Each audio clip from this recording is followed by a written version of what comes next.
こんにちは。こんにちは。フレックスハイエース名古屋店の藤田です。今回ご紹介させていただくお車、こちらになります。ハイエースワゴン GL 肉のお車になっております。こちら6型の車になりますので、トヨタのセーフティーセンスだったりもバッチリついたお車になっております。後年式のハイエースワゴンと。おっしゃる通りです。こちら外装の方もかっこよくフレックスの方でカスタムしているお車になっておりますが、中田さんいかがですか？やっぱりこのリップスポイラー。そうですね。フレックスオリジナルのデルフィーノラインフロントリップスポイラーになっております。これつけてあげるだけでもガラッと印象変わりますよね。よりスポーティーな印象になっております。こちらガッツミラーの方もですね、本来素地の黒になるんですけど、同じボディの同色の色で塗っております。引き締まってますね。そうなんです。よりワンポイントかっこよく仕上がってます。そしてこちら下の方を見ていきますとですね、オーバーフェンダーですね。こちらもフレックスオリジナルのデルフィーノラインオーバーフェンダーになっております。そしてアルミホイールの方はデルフ02、そしてタイヤは横浜のパラダとなっております。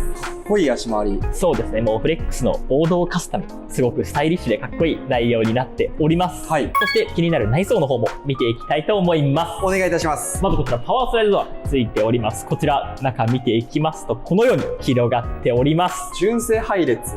おっしゃる通りです。はい。前向きでしっかり10人乗っていただける純正のシート配列となっております。はい、今はちょっと4列目の方は跳ね上げてるんですけれども、2人4人で乗っていただける仕様になります。なるほど。後ろ跳ね上げると結構荷物乗せれますよね。そうなんです。ちょっとまた後ろから見ていただければと思うんですけど、はい、かなり荷物も乗るのでおすすめになっています。あとはもうこのスペース、やっぱり最高なんですよね。後ろに簡単に行けます。ここにもう荷物ドカッと置くこともできるし。ストレスなく乗り込めますよね。そうなんですよ。これはやっぱりハイエースならではというか、最高だなと思います。そしてリアの方もこちらテールランプ変更しております。フレックスオリジナルのきらめきですかね、ついております。赤色が非常にかっこいいですね。存在感抜群。そうなんですよ。おっしゃる通りです。そしてリアゲートを開けていきますと、こんな感じで今4列目跳ね上げてる状態になるんですけど、見てください。この荷室スペース。これは広いですね。この状態でも2、3、4、6人前向きで乗れた状態でこの荷物スペース。長物とか乗せれるんでね。そうなんですよ。このスペースにもバッと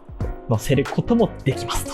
転席周りはこのようになっております。すいません、先ほどちょっとご紹介ができてなかったんですけれども、フリップダウンモニターもしっかりついてますので、後席の方も走行中は快適に。これ嬉しいですよね。そうなんですよ。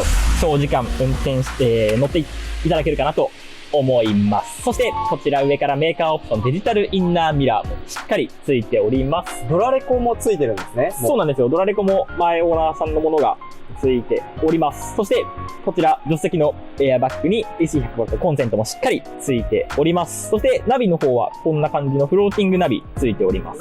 角度もこんな感じで変えることができるので、自分の見やすい位置に変更していただけるような使い勝手のいいナビがついております。かなり薄型の。そうですね。めちゃくちゃ薄いですね。CD、DVD も見ていただける仕様になっております。あと、走行距離ですね。約4万キロになっております。本当にまだまだこれから全然乗っていただける走行距離ではありますので、よろしくお願いします。以上がこちらのお車の紹介になります。外装の状態は非常に綺麗な状態ではあるんですけど、内装ちょっとシートだったりが若干やっぱり傷だったりがあるので、ここももう自分の好みでこういろいろカスタムできるっていうのはフレックスでご購入いただくメリットにはなりますので、ぜひその辺もご検討いただければと思います。気になった方はお問い合わせだったりいただければ、遠方の場合はお写真だったりお送りいただけますし、ぜひお近くの方は現車を見に来て自分の目で確かめていただければと思いますので、はい、ご来店だったりお待ちしております。それでは最後まで YouTube ご覧いただきまして誠にありがとうございました。ありがとうございました。